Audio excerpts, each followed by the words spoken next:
Es un gusto el día de hoy continuar con una serie de conferencias internacionales con motivo del aniversario de la Academia Mexicana de Derecho, la cual tengo el gusto de presidir. Quiero saludar al doctor Luis Andrés Cucarella Galeana, un extraordinario jurista de España, pero sobre todo ampliamente vinculado en América Latina, con una gran frecuencia de un contacto con estudios muy profundos de nuestro continente, incluso derecho comparado con Europa, con América. Y bueno, pues Luis, agradecerte, primero decirte que eres miembro honorario evidentemente de la Academia, y gracias por estar en la fiesta de la Academia, que también es tu fiesta como miembro honorario, querido Luis. Un saludo afectuoso para todos, pero principalmente mis felicitaciones a la Academia Mexicana de Derecho y mi agradecimiento por la invitación a participar en este ciclo de conferencias y por considerarme como miembro honorario, que evidentemente es un honor que llevaré por todas partes del mundo. Perfecto, muchísimas gracias. Bueno, pues el doctor Luis Andrés Cucarella Galeana es doctor en Derecho por las universidades de Bolonia y Valencia.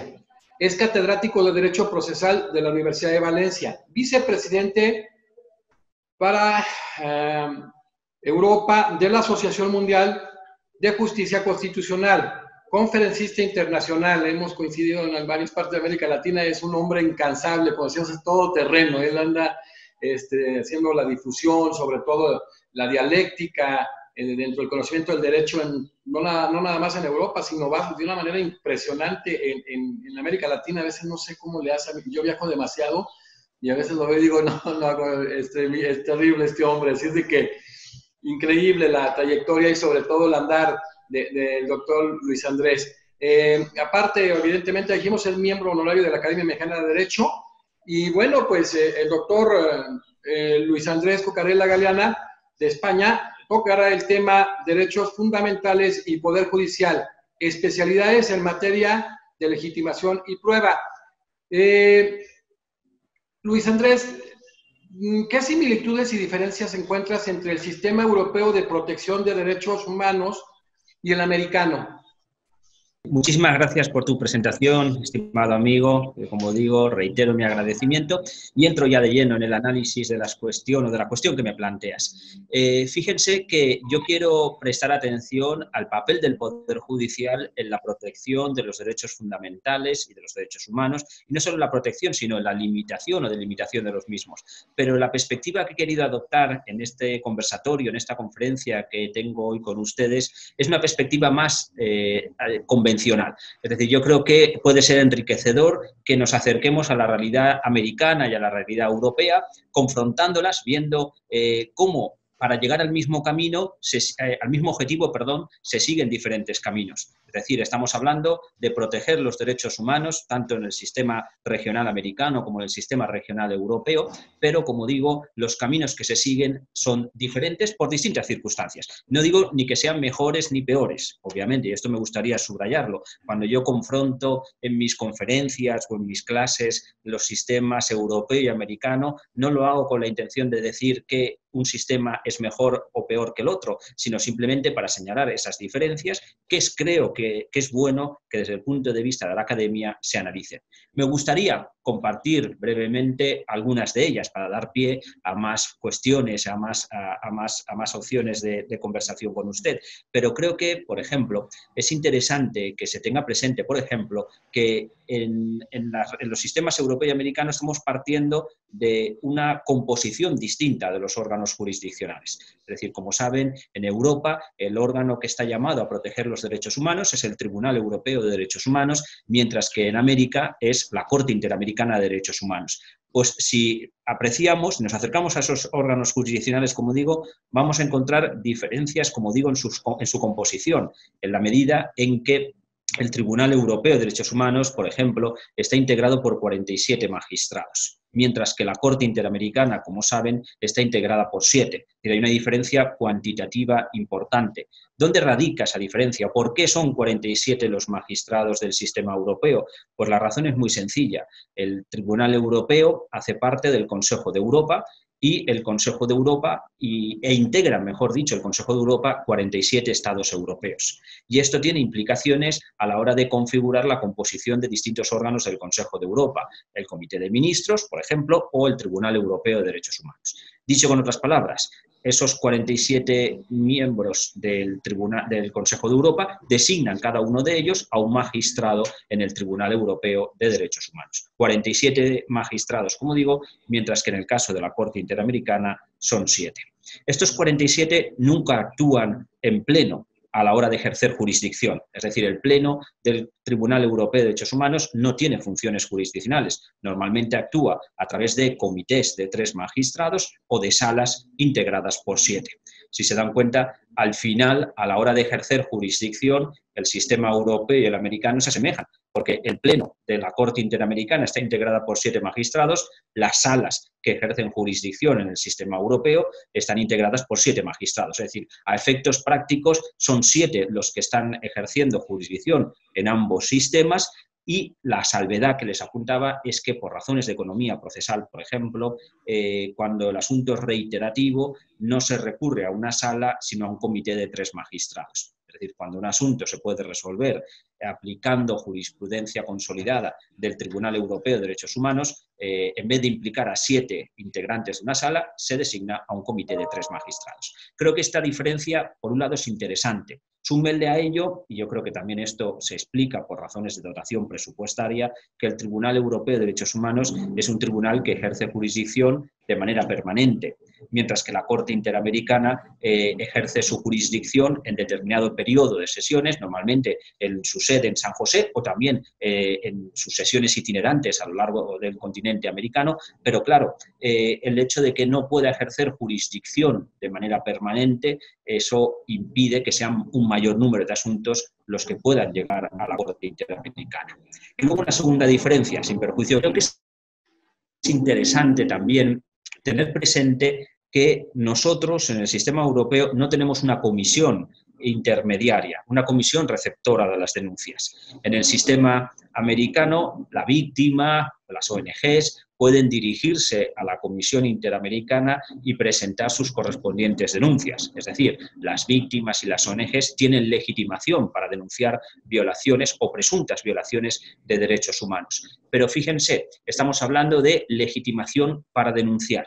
Si estuviéramos hablando de legitimación para demandar, la víctima o las víctimas o las ONGs no tienen o no ostentan esa posición jurídica, porque en definitiva es posteriormente esa Comisión Interamericana, la receptora de esas denuncias, la que eleva las demandas en aquellos asuntos que considere que presenten especial trascendencia convencional, es la que eleva esas demandas ante la Corte Interamericana. Dicho con una terminología más desde mi perspectiva procesal, quien va a ocupar la posición activa en un proceso ante la Corte Interamericana es la Comisión. La pasiva la ocupa obviamente el Estado. Sin embargo, si volteamos la mirada a la realidad del sistema europeo, la posición activa viene determinada por la legitimación que se ostenta por parte de las víctimas y de las ONGs. El artículo 34 del Convenio de Roma de 1950, que para que me puedan entender es el equivalente al Pacto de San José, ahí en el continente americano, ese Convenio de Roma de 1950, como digo, en el artículo 34, atribuye directamente legitimación activa a las víctimas y a las ONGs para demandar a los Estados ante el Tribunal Europeo de Derechos Humanos. Lo vuelvo a ver desde la perspectiva procesal.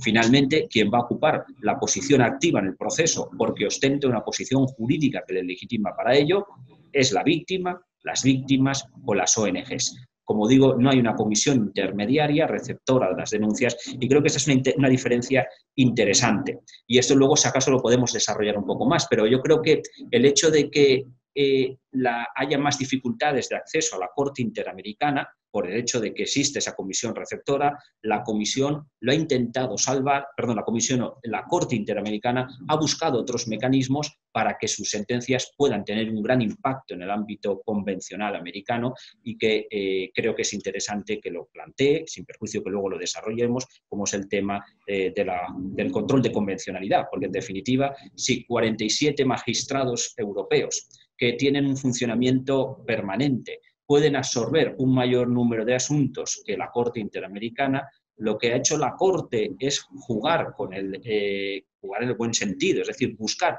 un mecanismo que le permita que sus sentencias, que evidentemente cuantitativamente hablando son menores que las que pueda dictar el Tribunal Europeo, puedan tener un mayor impacto. Y ese impacto lo ha creado a través de esa jurisprudencia creadora del control de convencionalidad. Esta pericia con la que has desenvuelto el tema, no tan solo del caso americano, sino el europeo, y este análisis tan profundo con base a derecho comparado, siguiendo con el mismo tenor, la protección de derechos económicos, sociales y culturales, ¿cómo lo podemos manejar comparativamente Europa y América? Aquí nos encontramos también con una situación curiosa. ¿Por qué? Pues porque, como decía antes, tenemos dos tratados internacionales o dos convenios reguladores de derechos en cada una de estas regiones. Por un lado, el Convenio de Roma de 1950 en Europa, por otro lado, el Pacto, la Convención de San José. Si nos acercamos al articulado de esos dos convenios internacionales, de esos convenios regionales, no vamos a encontrar en ninguno de sus artículos una tipificación explícita de los derechos económicos, sociales y culturales. Es decir, en el Convenio de Roma no hay referencia explícita al derecho a la salud, al derecho a la vivienda, el derecho a la educación, tampoco lo hay explícitamente en el Pacto de San José. Ahora bien, esto no ha sido obstáculo para que el Tribunal Europeo, por un lado, o la Corte Interamericana, por el otro, hayan reconocido estos derechos y les hayan reconocido, mejor dicho, la posibilidad de protección de esos derechos ante estos órganos jurisdiccionales, y el mecanismo a través del cual se ha llevado a cabo esa protección es principalmente entendiéndolo implícito en otros derechos que sí que están convencionalizados.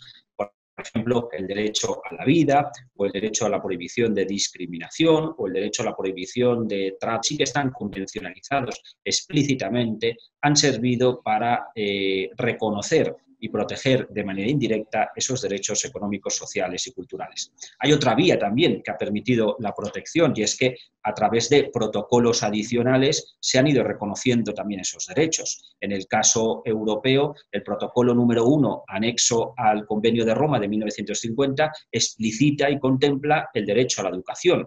Es decir, ese derecho que no está convencionalizado en el Convenio de Roma, posteriormente se añade en un protocolo adicional. O en el caso americano, yo creo que es clave tener muy presente el protocolo de San Salvador del año 1988.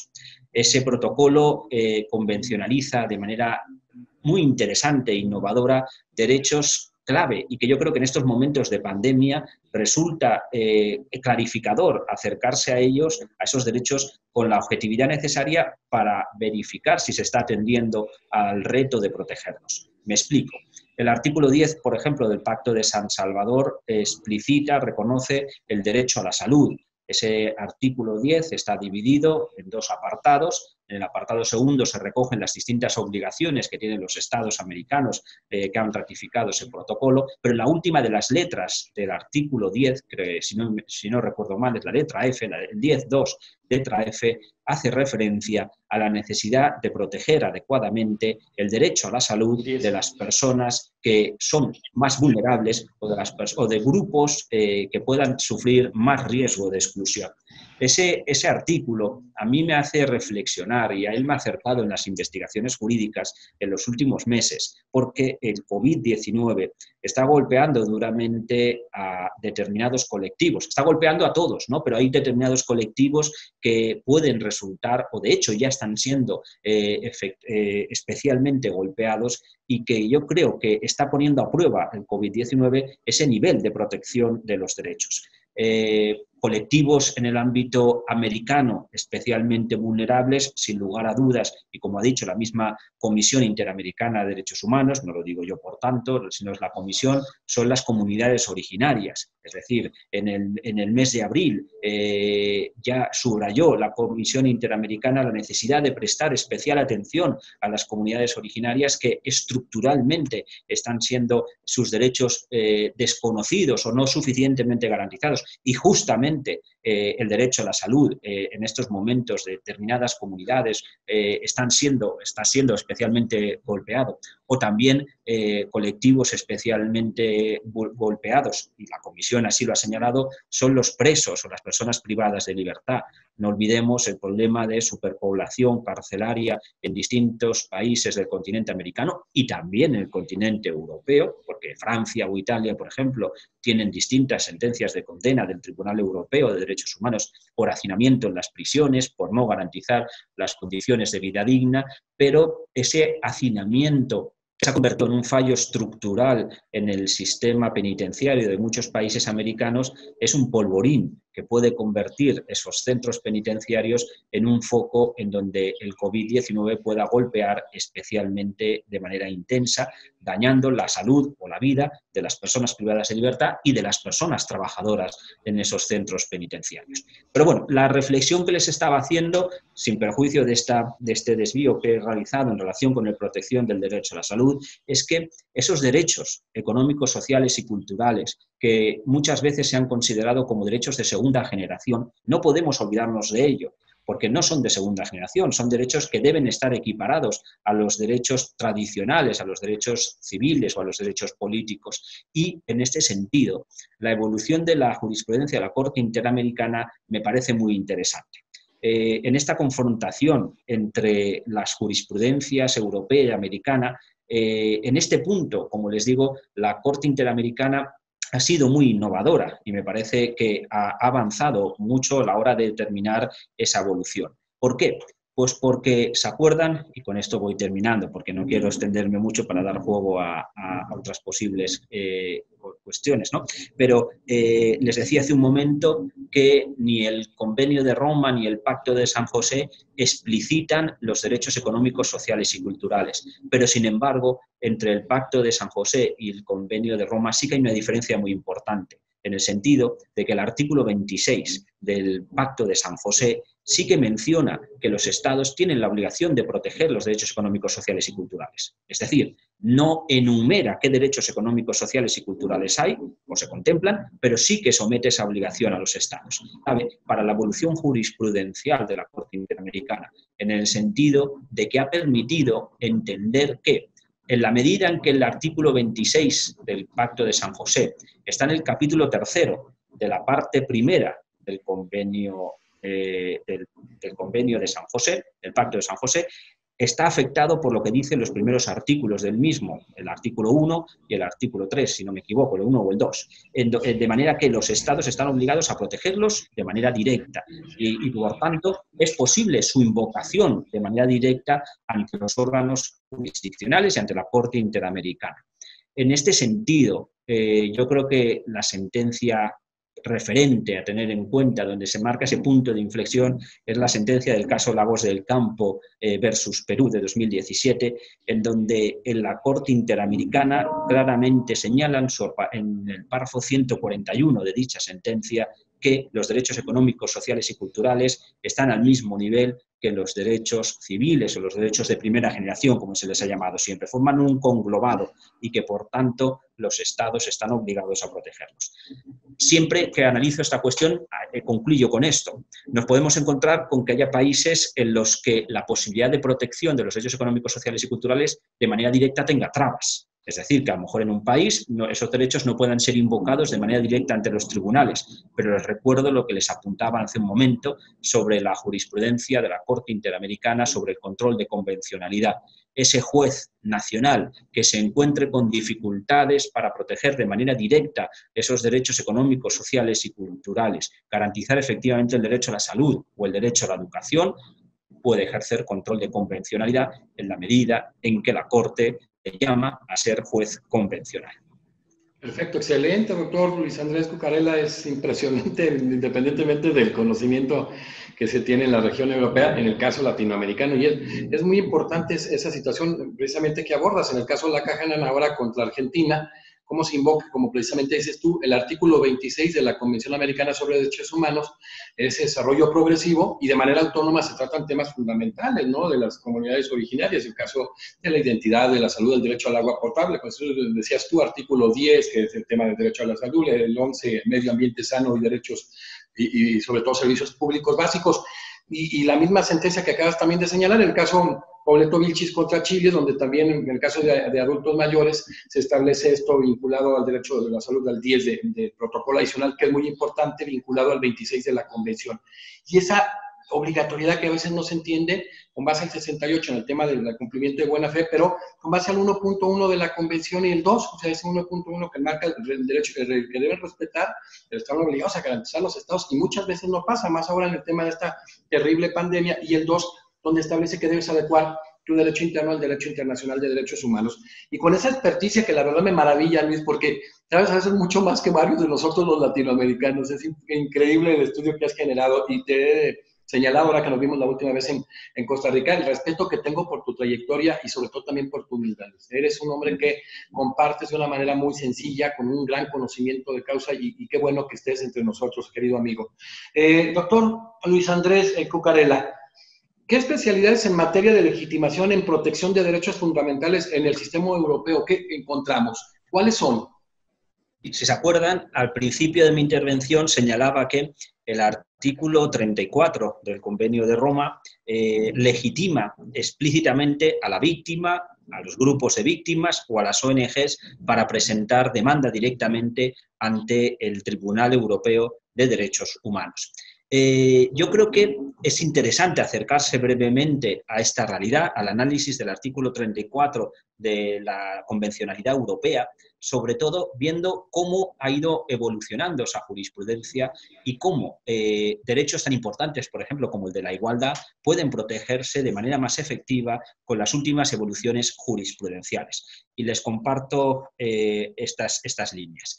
Les decía, en primer lugar, legitimación activa, es decir, posición jurídica habilitante para presentar una demanda ante el Tribunal Europeo, la tiene la víctima. ¿Quién es víctima? Víctima es la persona que haya sufrido una injerencia en el ámbito de sus derechos humanos, es decir, aquella persona que haya sufrido efectivamente una injerencia. Ese es el concepto clásico de víctima en el ámbito de los derechos humanos, que es la víctima directa.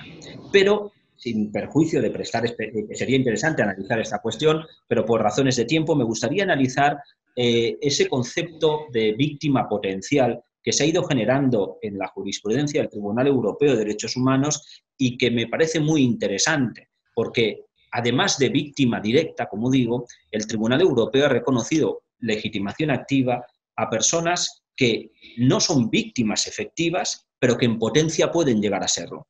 Y, por tanto, esto abre un abanico importante para poder trabajar y combatir eventuales discriminaciones o eventuales violaciones de derechos humanos. Y les pongo unos ejemplos con casos en concreto para que puedan ustedes verificar el alcance de esta concepción jurisprudencial de la víctima en potencia.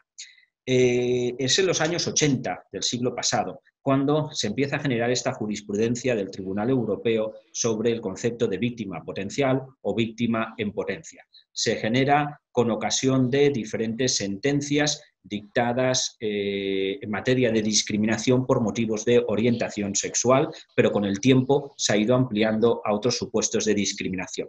En concreto me refiero, el primero de los casos significativos, el caso Dagen contra el Reino Unido del año 1981, en el que se presenta una demanda por parte de un varón que demanda al Reino Unido porque en aquel país, por aquel entonces, estaba tipificado como delito que dos personas del mismo sexo mantuvieran relaciones sexuales.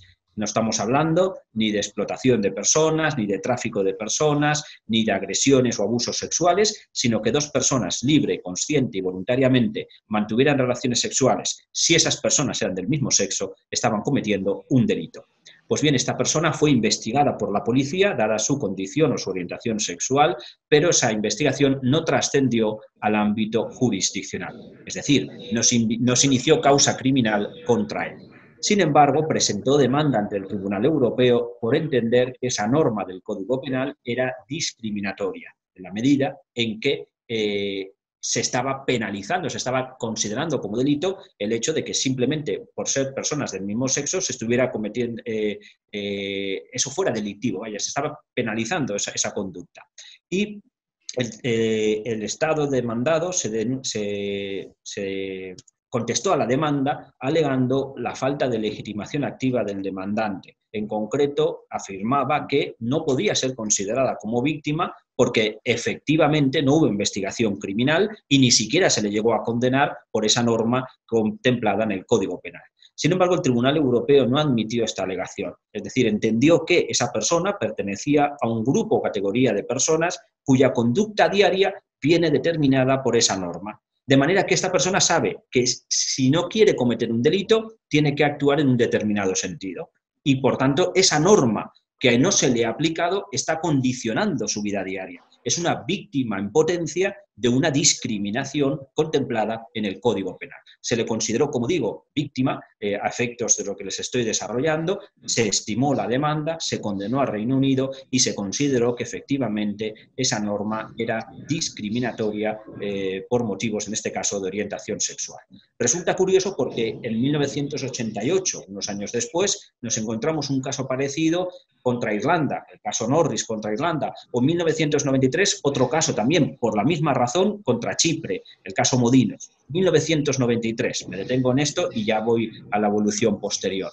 Chipre, en este caso, se defiende alegando que efectivamente esa norma también la tiene en su Código Penal. Es decir, Chipre también tenía por aquel entonces la tipificación de esa conducta como delictiva, pero sostiene Chipre que desde que se dictó la sentencia primera que he citado, la de 1981, esa norma es letra muerta. Es decir, es derecho vigente, pero no se aplica y, por tanto, no hay ni víctimas directas ni tampoco víctimas en potencia. Sin embargo, el Tribunal Europeo tampoco le admite esta argumentación a Chipre, en este caso Modinos que analizamos, porque entiende que es verdad que no hay víctimas a día de hoy, porque no se ha aplicado la norma, pero no deja de ser norma vigente. Y un cambio en la política criminal podría implicar que el Ministerio Público, el Ministerio Fiscal, pudiera aplicar o perseguir a determinadas personas por su orientación sexual, atendida esa norma que sí que está en vigor.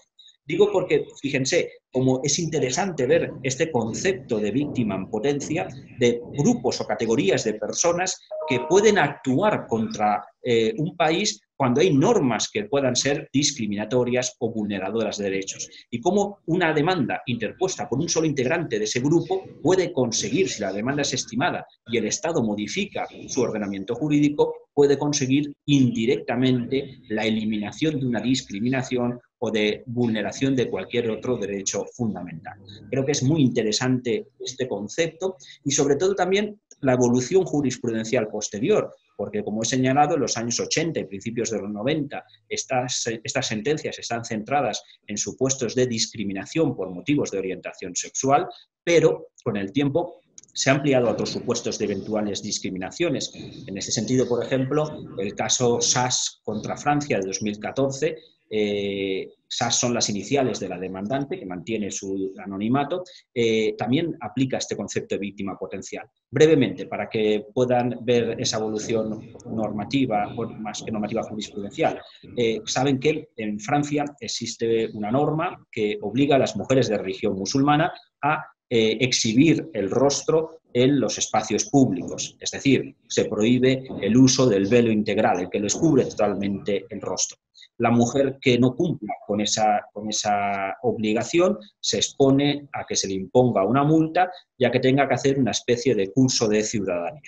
Pues bien, hubo una mujer de religión musulmana que responde a estas iniciales, SAS, que presenta una demanda contra Francia por entender que esa norma es discriminatoria por motivos de religión, por motivos de libertad religiosa, en la medida en que, atendidas sus creencias religiosas, ella debe utilizar el velo integral en los espacios públicos. Francia se defendió alegando la falta de legitimación activa de la demandante porque subrayó que no había sido sancionada por usar el velo integral, ni tampoco se le había impuesto multa ninguna, ni tampoco se le había obligado a realizar ese curso. Por tanto, no era víctima. Y es más, también afirma Francia en su contestación a la demanda que no justificó esta demandante que era de religión musulmana. Es decir, que se limitó a alegar su condición de mujer musulmana, de religión musulmana, pero no lo acreditó. Sin embargo, el Tribunal Europeo no admitió ninguna de estas dos argumentaciones. La primera, esta mujer es una mujer de religión musulmana y, por tanto, pertenece a un grupo o categoría de personas cuya conducta diaria viene determinada por esa norma. Sabe que tiene que actuar conforme a lo dispuesto en la disposición normativa, porque si no se expone a la imposición de esa multa o a la obligación de realizar ese curso. Y, por otro lado, en estos casos de víctima en potencia, el tribunal no exige que se acredite la legitimación. Es decir, yo, dice el tribunal, no exigí que se acreditara la orientación sexual en los casos anteriores que he mencionado, del 81, del 88 y del 93. En este caso tampoco voy a exigirle a esta mujer que me acredite que pertenece o que practica la religión musulmana. El aspecto de la legitimación activa y ese concepto de víctima en potencia, cómo se ha ido aplicando desde los años 80 hasta la actualidad. De acuerdo con el artículo 34 del Convenio de Roma de 1950, las organizaciones no gubernamentales también ostentan legitimación activa.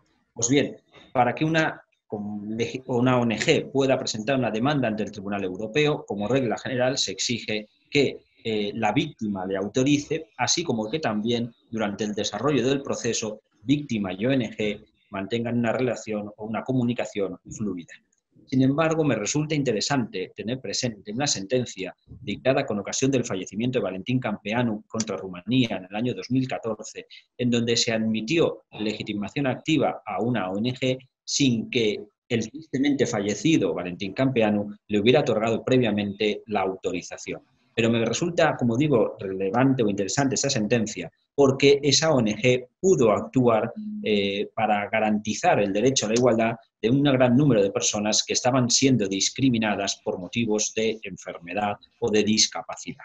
Son casos de personas internadas en centros públicos de acogimiento de Rumanía que vivían en condiciones totalmente y que en su día condujeron al fallecimiento de Valentin Campeanu, pero que con la sentencia que se dicta se impusieron medidas generales a Rumanía con las que se consiguió remediar esa situación en la que se encontraban estas personas. Como digo, es interesante en la medida en que esa ONG pudo actuar en beneficio de todas esas personas y, por tanto, esta tendencia jurisprudencial de protección de intereses colectivos, de esa manera, me resulta, como digo, interesante y quería compartirla con ustedes. Luis Andrés, una pregunta continuando con este planteamiento. ¿Qué especialidades en materia de legitimación en los procesos civiles de protección de derechos fundamentales encontramos en el ámbito interno? Claro, sí, fíjense, he estado hablando con ustedes sobre especialidades en el ámbito de los procesos ante el Tribunal Europeo de Derechos Humanos. Creo que es interesante compartirles que en el ámbito del continente europeo, la Unión Europea también está trabajando para garantizar una homogeneización de las normas procesales, sobre todo en materia de igualdad. Quizá les pueda llamar la atención, ¿no? Porque la Unión Europea históricamente nació como Comunidad Económica Europea, como una institución que nace en 1957 para reconstruir Europa desde un punto de vista económico y no estaba dentro de los objetivos de la Comunidad Económica Europea en su día hablar de derechos humanos o hablar de derechos fundamentales. Sin embargo, en el año 2000 se incorporó a los tratados constitutivos de la Unión Europea la Carta de Niza de Derechos Humanos y Libertades Fundamentales y en este sentido, desde entonces, entra en la política europea, la política de la Unión, el trabajar por este tipo de derechos. Creo que, como digo, es interesante que lo compartamos para aproximar la realidad de la Unión Europea, para que vean que en el ámbito regional europeo existen dos instituciones que están trabajando por los derechos humanos. Por un lado, el Consejo de Europa, del que hacen parte, como les he dicho antes, 47 estados, y que dentro del Consejo de Europa está el Tribunal Europeo como órgano jurisdiccional del mismo. Pero por otro lado está la Unión Europea, de la que hacen parte menos estados, 28, 27, ¿no? Pero que, todos los estados que hacen parte de la Unión no integran, o mejor dicho, los estados de la Unión Europea integran el Consejo de Europa, pero no todos los estados del Consejo de Europa integran la Unión Europea. Pero aún así, como les digo, en el seno de la Unión Europea se está trabajando en ese sentido por el reconocimiento y la homogeneización de los derechos fundamentales en el ámbito interno de los estados y en materia de igualdad se han introducido, o los ordenamientos europeos han llevado a introducir especialidades para facilitar el acceso a los tribunales en esta materia. Brevemente les indico. Si les he señalado que en el año 2000 hace parte, se integra en el Tratado Constitutivo de la Unión Europea, el Convenio de Niza. En esa década se aprobaron diferentes directrices comunitarias para garantizar la igualdad efectiva entre las personas, evitando las discriminaciones, por ejemplo, por motivos de género. Es decir, se aprueban diferentes normas comunitarias para garantizar la igualdad efectiva entre mujeres y hombres y esas directrices lo que hacen es fijar unas bases, unos principios generales que luego los Estados parte tienen la obligación de transponer a su ordenamiento interno. Es un mecanismo interesante de homogeneización normativa porque la Unión Europea no dice cuál es el contenido exacto de las normas internas, pero sí que fija unas bases y los Estados tienen la obligación de transponer, de incorporar al ordenamiento interno esas bases o esas nociones esenciales. Pues bien, en materia de legitimación se viene a establecer que se tiene que ampliar el abanico de sujetos que puedan acudir a los tribunales civiles, a los tribunales de garantías constitucionales para proteger la igualdad efectiva de las mujeres. Y en este sentido, esas directrices europeas tuvieron impacto en el ordenamiento jurídico español. Se aprobó una ley orgánica en el año 2007 para garantizar la igualdad efectiva de las mujeres y esa ley orgánica a su vez impactó en la ley de enjuiciamiento civil, que es, para que me puedan entender, el Código General del Proceso o el Código Procesal Civil en España. ¿En qué medida impacta en lo que se refiere a la legitimación? Que es la pregunta que me estaba planteando. Pues en concreto, en el artículo 11 bis, se introdujo un artículo, el 11 bis, en la ley de enjuiciamiento, intentando concretar en los casos en los que haya discriminación por motivos de género, quién puede acudir a los tribunales civiles para solicitar el amparo o la tutela de esa mujer o esas mujeres que han sido efectivamente discriminadas. Sin entrar a fondo en el análisis del artículo, les indico brevemente que el 11 bis de la Ley de Enjuiciamiento Civil Española contempla básicamente dos supuestos. Dejo a un lado un tercero, contempla principalmente dos supuestos. El primero, que las mujeres que hayan sido objeto de discriminación o de conductas o actuaciones discriminatorias estén determinadas. Se pueda determinar fácilmente su identidad. En ese caso, ¿quiénes pueden acudir a los tribunales civiles ejercitando la acción de amparo ordinaria por discriminación por motivos de género? Pues obviamente, en primer lugar, las mujeres que hayan sido efectivamente discriminadas, puesto que estas son las que han sufrido esa injerencia en el ámbito de su derecho a la igualdad consagrado en la Constitución española en el artículo 14. Pero lo que establece este artículo también es que esa mujer o esas mujeres, si quieren, pueden autorizar a asociaciones cuyo fin principal sea la protección del derecho a la igualdad de las mujeres o a sindicatos, si están afiliadas a esos sindicatos o pertenecen a esas asociaciones, para que estos sean los que presenten la demanda ante los tribunales. Es decir, se cumple con esa obligación comunitaria de ampliar el abanico de sujetos legitimados y no es solamente la mujer que ha sufrido la discriminación la que ostenta la posición, la legitimación activa. Pero el otro supuesto que contempla el artículo 11 bis es el de el caso o los casos en donde esas mujeres que han sufrido esas conductas o actuaciones de carácter discriminatorio por motivos de género no estén determinadas o sea difícil su determinación o identificación. En estos casos, sin perjuicio de que si hay alguna mujer que sí que esté determinada, ésta pueda presentar la demanda, lo que se viene a establecer es que en esos supuestos de indeterminación de las afectadas, los organismos públicos con competencias en la materia pueden presentar demanda ante los tribunales. Los sindicatos más representativos pueden presentar demanda ante los tribunales y las asociaciones de ámbito nacional cuyo fin principal sea la protección del derecho a la igualdad de las mujeres también pueden presentar esas demandas. Les quería compartir esto porque, insisto, la Unión Europea es verdad que nace inicialmente como una institución de carácter económico, pero que ha incorporado estos otros objetivos y me resulta interesante compartir con ustedes para que vean esta cuestión en el sentido de que junto a esas finalidades económicas se ha ido avanzando en la creación de un espacio común de seguridad, de libertad y justicia y también en el reconocimiento y garantía de los derechos humanos, entre otros, fíjense, temas tan interesantes como garantizar la igualdad efectiva entre las mujeres y los hombres. Ahorita este gran avance que nos das en relación a los sistemas regionales, tanto europeo como americano, es muy importante hoy en día este famoso diálogo jurisprudencial, este diálogo judicial, de tal forma en que el sistema, lo que es el sistema interamericano, pues ha tomado muchas resoluciones del sistema europeo.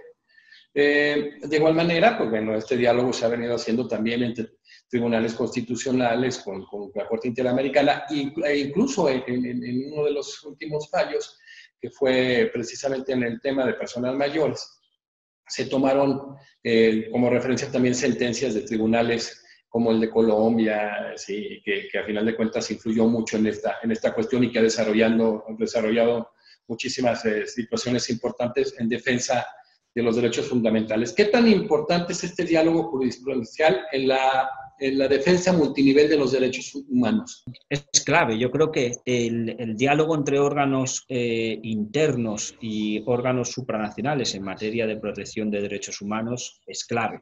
Y fíjense también como en este caso en el sistema europeo, en el sistema americano, hemos enfrentado esa realidad siguiendo diferentes caminos, como decía antes.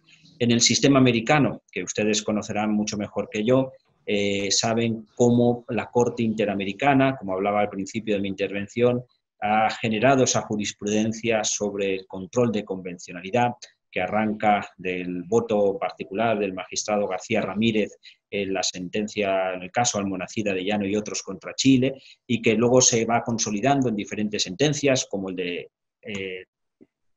trabajadores cesados del Congreso contra Perú, pero yo creo que el caso más significativo puede ser, sin lugar a dudas, el caso Hellman versus Uruguay, o mejor dicho, la sentencia de supervisión de cumplimiento de ese caso contra versus Uruguay, en donde se está haciendo esa llamada de atención a los jueces internos de los estados y es una manera de articulación, de diálogo entre la Corte Interamericana y los jueces internos.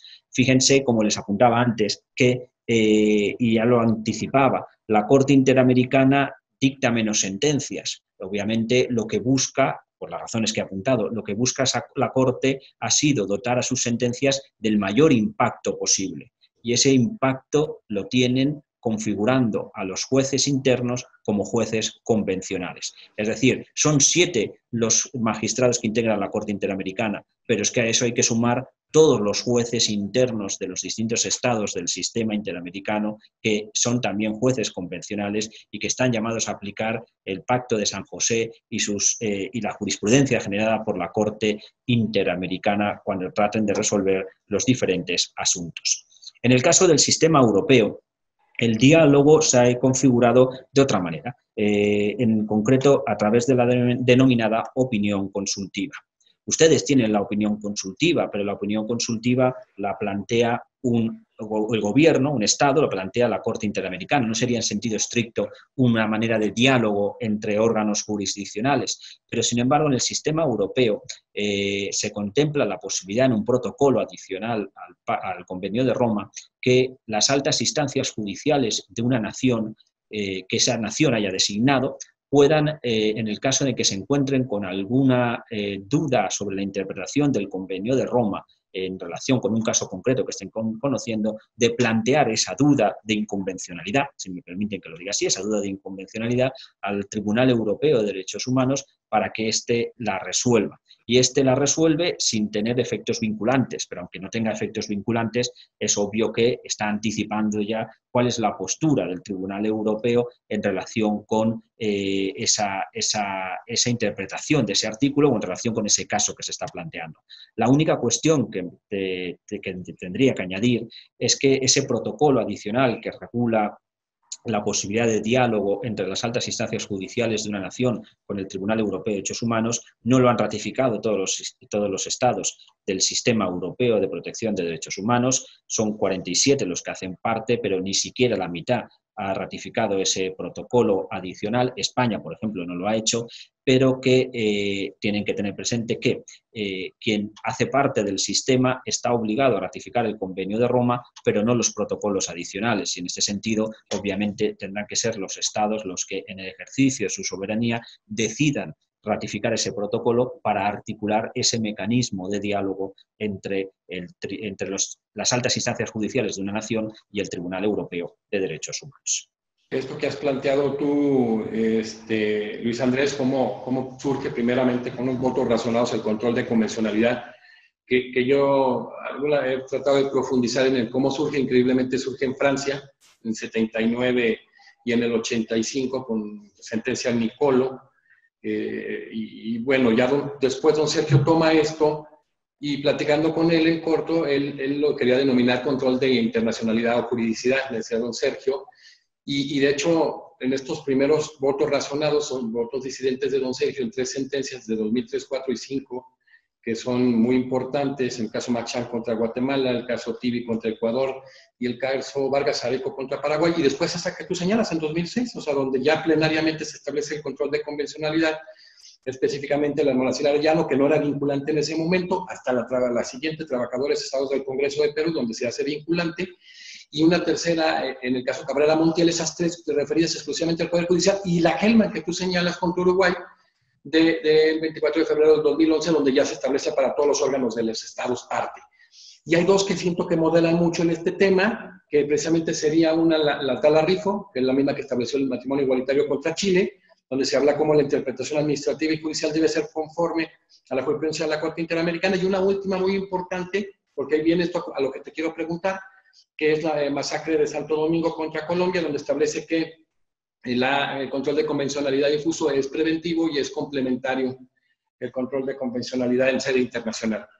Y aquí empiezan a surgir varias inquietudes y dudas con el cumplimiento de buena fe con base al 68 de la Convención y sobre todo con una pauta hermenéutica, que es el margen de apreciación nacional, que surge en el sistema interamericano, ese margen de apreciación más nacional. Yo creo que para Europa, por la cuestión de la cultura de la legalidad, el respeto, es algo muy valioso, pero no sé tú cómo consideras esto que tengas que adaptar todo este sistema a cuestiones internas de visualización, que pueda afectar este margen de apreciación nacional en el sistema interamericano. Con toda la objetividad, yo sé que eres un hombre muy respetuoso, pero también debemos entender que en América Latina hay muchos procesos, sobre todo de corrupción y de impunidad, que han lacerado a nuestro no el continente, sino específicamente hablando de América Latina. Entonces, Luis Andrés, todo este plasmado que haces tú y este tema que tú ya conoces también increíblemente, te has profundizado como un verdadero estudioso del derecho comparado, en cuanto a ese margen de apreciación nacional que muchas veces se quiere manejar en el sistema interamericano, ¿tú qué consideras? Como señalabas, yo intento ser estudioso y conocedor de la realidad del continente americano y de los diferentes países y siempre me acerco a esa realidad con la objetividad y el respeto, teniendo en cuenta que además no dejo de ser extranjero y que obviamente no puedo hacer o vertir opiniones que supongan injerencia en cuestiones que son internas, pero sí que es verdad que, y fijándose paralelismo entre los sistemas, que la Corte Interamericana es mucho más activa a la hora de llevar a cabo injerencias en lo que es el ámbito de las decisiones o de las medidas que adopta. Me quiero explicar. Si confrontamos las sentencias de la Corte Interamericana con las del Tribunal Europeo de Derechos Humanos, vamos a detectar enseguida una clarísima diferencia. En el sistema interamericano es normal, es habitual, y ustedes están muy acostumbrados a ello, que la Corte Interamericana, además de imponer las medidas reparatorias de carácter individual, incorpore interesantísimas o incluso abundantísimas medidas de reparación de índole general. En el caso mexicano, bastaría acercarse al caso Radilla Pacheco, por ejemplo, si no me equivoco, para constatar esa realidad, ¿no? Es decir, cómo hay tanta profusión de medidas de reparación general que si lo confrontamos con la realidad europea es muy distinta. Es decir, si ustedes analizan la jurisprudencia del Tribunal Europeo, tendencialmente el tribunal se detiene en las medidas reparatorias individuales. No suele establecer estas medidas reparatorias generales. Está abriéndose paso en su jurisprudencia esta opción a través de las denominadas sentencias cuasi piloto y de las denominadas sentencias piloto, que es un mecanismo interesante también de tutela colectiva de derechos que brevemente les planteo alguna cuestión para compartirlas con ustedes y así de tener esa visión en conjunto de los dos sistemas. Pero el mecanismo de la sentencia piloto es un mecanismo al que está recurriendo el Tribunal Europeo de Derechos Humanos cuando hay violaciones masivas de derechos humanos. Violaciones que afectan por ejemplo, a 70.000, a 80.000 o a 100.000 personas. Piensen por un momento que todas esas personas, esas 100.000 personas son víctimas y esas 100.000 personas tienen legitimación activa y, por tanto, cada una de ellas podría presentar una demanda individual. Entonces, para dar respuesta a ese supuesto de violación masiva, el artículo 61 del Reglamento del Tribunal Europeo permite que se pueda dictar una sentencia piloto con la emisión, por tanto, de una única sentencia que incluya medidas reparatorias individuales para el demandante individual en ese caso, pero también medidas reparatorias generales para todas esas 100.000, 80.000 o 70.000 víctimas. Por ese frente, como digo, el Tribunal Europeo está abriendo camino a las medidas reparatorias generales, por ese y por el de las sentencias cuasi piloto. Sin embargo, como les digo, la Corte Interamericana es abundante ese tipo de medidas reparatorias de carácter general y donde la posibilidad de actuación del Estado se reduce. Es cierto que yo creo que esto responde a esa voluntad de la Corte de subsanar las deficiencias que detecta en los diferentes países. Pero claro, a veces el equilibrio resulta difícil de encontrar, porque si volvemos a confrontar la realidad europea y la americana, nos vamos a encontrar con que ¿qué pasa si un tribunal de estos de protección de derechos humanos detecta que la violación la produce una norma constitucional? Porque eso se puede producir, es decir, que haya normas constitucionales, normas incorporadas al texto político de una nación, a la constitución política de una nación, que no respete la Convención de Roma o la Convención o Pacto de San José. Ustedes saben cómo en el sistema interamericano, en la Corte Interamericana, claramente ha entrado a resolver estas cuestiones y ha indicado a los estados que resultan afectados o que considera que su Constitución viola un derecho fundamental, le ha dicho a ese estado que tiene que modificar su texto constitucional. Es el caso paradigmático de la última tentación de Cristo contra Chile, por ejemplo, ¿no? Donde se lleva a cabo la reforma del artículo 19 de la Constitución política chilena, pero el caso mexicano también, ¿no? Es decir, cómo se le indica a un Estado que hasta su Constitución no respeta la Convención y estamos hablando de la norma básica y fundamental de ordenación política de una nación. Pero ahí la Corte Interamericana ha llegado hasta ahí y les dice a los Estados eso. Sin embargo, en el sistema europeo, el Tribunal Europeo no llega hasta ese punto. Es decir, hay veces que detecta que las constituciones violan derechos humanos, por ejemplo, en el caso de Bosnia y Herzegovina, porque contiene discriminaciones por motivos étnicos a la hora de ser presidente de la nación. ¿Por qué? Pues porque en Bosnia y Herzegovina solamente puede ser presidente de la República un serbio, un bosniaco o un croata, que fueron las tres etnias que estuvieron en guerra, la guerra de los Balcanes, y fueron las etnias constituyentes en ese país. Y son las que se reservaron en la Constitución su derecho a ser elegidas con sufragio pasivo, el derecho a ser presidente de la República.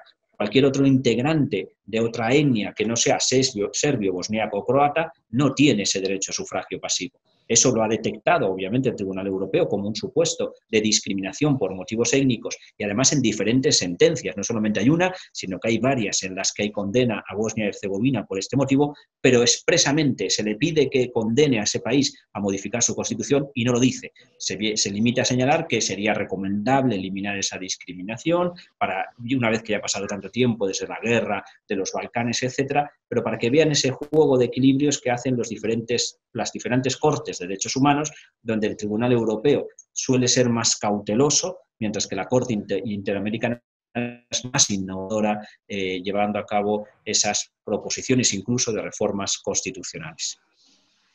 No, excelente, excelente. Ya se nos fue el tiempo, se nos fue como agua entre las manos, impresionante, Luis. Aparte, fue muy claro. De veras, cómo se convierte, en este caso, la Corte Interamericana en legislador negativo, en ese caso que tú planteas, ¿no?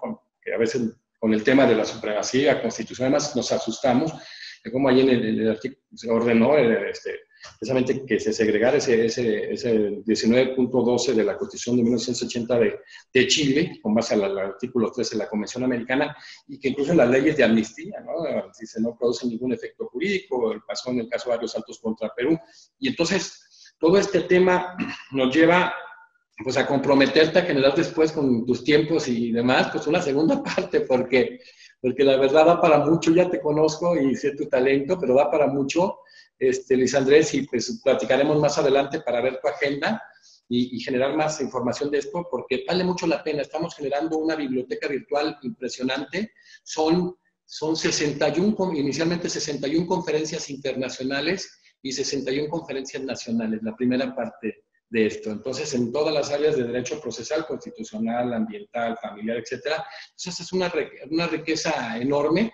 Y qué bueno que estás tú con nosotros. Después pensamos hacer un taller muy interesante, muy importante, donde te pediremos también que nos apoyes, porque pues vaya, es importantísimo lo que generas, lo que has generado en Europa, pero también lo que has generado en América Latina, y te quiero felicitar, y nos queremos felicitar que en el festejo de la Academia, del aniversario de la Academia Mexicana de Derecho hayas estado. Hoy damos las gracias al doctor Luis Andrés Zucarella Galeana, de España, que disertó con el tema Derechos Fundamentales y Poder Judicial, especialidades en materia de legitimación y prueba. Muchísimas gracias, Luis Andrés.